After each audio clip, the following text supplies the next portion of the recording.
Donc, shalom à tous, shalom. Je prie que le Seigneur te bénisse abondamment et qu'il te localise là où tu te trouves dans le nom de Jésus.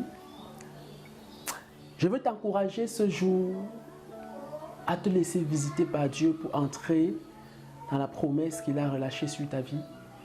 Je veux t'encourager également ce jour à te saisir de la mission que Dieu t'a donnée pour marcher dans son accomplissement. Vous savez, depuis le jour où vous êtes nés, Dieu avait établi des projets sur vos vies. Dieu avait établi des projets sur ta vie. Il a dit à Jérémie, je t'avais établi prophète des nations. J'ai la conviction que Dieu t'a établi dans un couloir spécifique parce qu'il veut t'utiliser pour le révéler dans ce monde. Il veut t'utiliser pour refléter sa gloire dans ce monde. Mais il a besoin de toi. Il a besoin de toi. Il a besoin que tu entendes son appel et que tu répondes présent, que tu te laisses conduire par lui et que tu marches dans cela. Il a dit, qui enverrai-je qui marchera pour nous? Dieu cherchait quelqu'un qui allait se tenir à la brèche, quelqu'un qui allait communiquer, parler, quelqu'un qui allait crier en faveur du peuple. Il cherchait quelqu'un qui allait prendre les devants. Isaïe a dit, me voici, envoie-moi. Isaïe a écouté cette parole de Dieu comme un cri dans son cœur, comme un appel de Dieu pour lui spécifiquement. Pendant que je parle, je prie qu'il y ait un cri dans ton cœur qui s'élève. Je prie qu'il y ait l'appel de Dieu dans ton cœur maintenant qui se crée. Je prie qu'une vision de Dieu dans ton cœur maintenant commence à se dessiner. Parce que tu n'es pas né pour accompagner les autres. Ta vie sur la terre a un but. Et je veux te dire quelque chose. Si tu quittes cette terre sans avoir accompli ce pourquoi tu es né, alors tu auras vécu en vain. Mais je t'encourage à partir de maintenant à dire, Seigneur, je ne veux pas vivre en vain, mais je veux donner un sens à ma vie. Je veux donner un sens à ma vie. Et je ne peux donner un sens à ma vie que si et seulement si je marche dans l'accomplissement. Je marche dans la vision.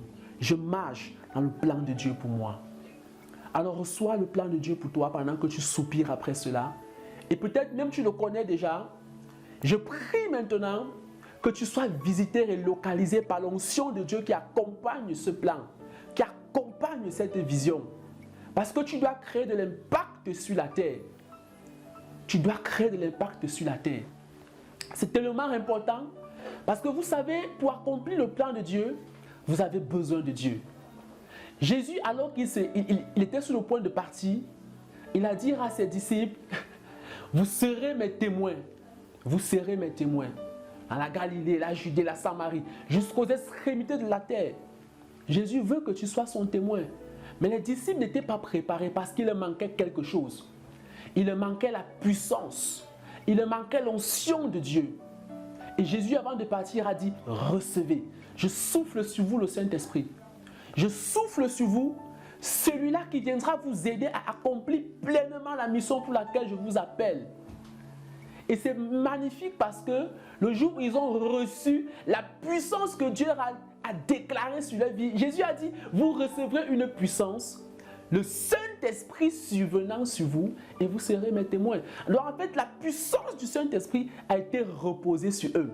Et lorsqu'on lit effectivement Actes chapitre 2, on comprend exactement cela là-bas. Lorsque le jour de la Pentecôte arriva, ils étaient tous ensemble dans le même lieu. Tout à coup, il vint du ciel un bruit comme celui d'un souffle violent qui remplit toute la maison où ils étaient assis. Des langues qui semblaient de feu et qui se séparaient les unes des autres leur apparurent. Elles se posaient sur chacun d'eux.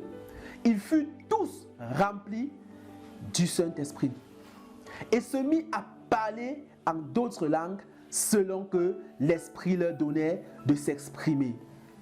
Ils furent tous remplis du Saint-Esprit. Dès ce jour, ils ont reçu la puissance qui leur était nécessaire pour commencer à proclamer les merveilles de Dieu. Ma prière pour toi, c'est que tu sois rempli de la plénitude du Saint-Esprit pour commencer à exercer dans ton couloir.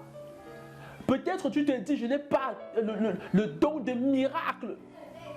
Mais tu négliges le simple aspect que tu as de la facilité à donner de la joie à quelqu'un. Moi, je crois que Dieu t'a communiqué une onction particulière pour libérer la joie autour de toi. Et tu dois rendre grâce à Dieu pour cela. Être conscient de cela. Je ne sais pas à quoi tu soupires. Je ne sais pas après quel don tu soupires. Je ne sais pas après quelle manifestation du Saint-Esprit tu soupires. Mais j'ai la conviction que Dieu veut te visiter. Que Dieu veut t'accorder une portion spéciale pour que tu ne sois pas errant sur la terre et vagabondant. Pour que tu ne sois pas oisif sur la terre. Alors à partir d'aujourd'hui, prends conscience que tu es né pour accomplir une mission de Dieu. Et commence à entrer dans ta mission. Le temps presse. La Bible dit rachetez le temps car les jours sont mauvais. Les jours sont mauvais mon frère. Les jours sont mauvais ma soeur. Lève-toi comme un vaillant héros. Parce que Dieu veut parler au travers de toi. Dieu veut parler au travers de toi. Laisse-toi guider par Dieu. Laisse-toi guider par Dieu. Laisse-toi guider par Dieu. Et que les dons qui accompagnent le ministère auquel Dieu t'appelle te soient communiqués au nom de Jésus. Que tu sois pasteur, que tu sois prophète, que tu sois apôtre, que tu sois docteur ou évangéliste. Je prie que l'onction qui accompagne chaque ministère te localise dans le nom de Jésus. Peut-être tu as été appelé à donner, à exercer de la libéralité, à présider, à gouverner. Peut-être tu as été appelé à œuvrer dans un domaine artistique spécifique. Toutes ces choses sont des appels de Dieu pour révéler sa gloire et pour attirer davantage du monde dans le royaume de Dieu. Alors je prie que Dieu te visite, je prie que Dieu te touche, je prie que le Saint-Esprit te remplisse maintenant, que tu sois rempli du Saint-Esprit et que tu sois prompt à œuvrer, non pas par tes propres forces, mais par la force qui vient de Dieu. Parce qu'il dit, ce n'est ni par la force, ni par la puissance, mais c'est par mon esprit. Oui, c'est par mon esprit. C'est par l'esprit du Seigneur que nous pouvons faire les choses du Seigneur.